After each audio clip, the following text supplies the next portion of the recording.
आज पाहूया राज ठाकरे यांनी पत्रकार परिषद घेतली आहे, त्यात ते काय म्हणाले त्या संदर्भातल्या टॉप 9 बातम्या। राज ठाकरे महाराष्ट्रातील प्रमुख शहरांमध्ये सभा घेणार। महायुतीला पाठिंबा दिल्यानंतर राज ठाकरे महाराष्ट्राचा दौरा करणार, सूत्रांची माहिती।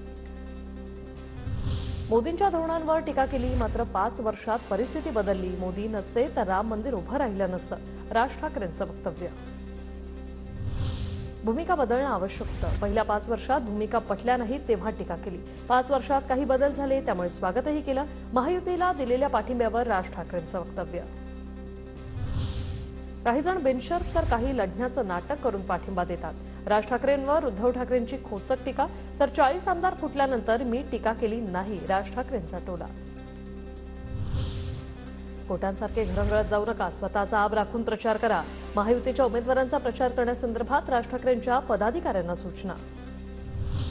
कावीळ झालेल्यांना जग पिवळं दिसतं, कोणती फाईल ओपन केली या राऊतांच्या टीकेला राज ठाकरेंचं उत्तर।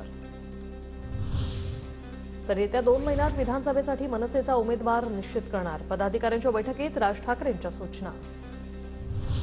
राज ठाकरेंनी महायुतीला पाठिंबा दिल्यानंतर पत्रकार परिषदेची गरज काय, किशोरी पेडणेकरांचा सवाल।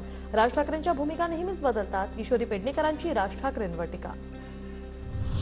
वसंत मोरेंच्या प्रश्नावर बोलताना राज ठाकरेंनी हात जोडले। मोरेंच्या पाठिंब्याबाबतच्या प्रश्नावर राज ठाकरेंनी बोलणं टाळलं।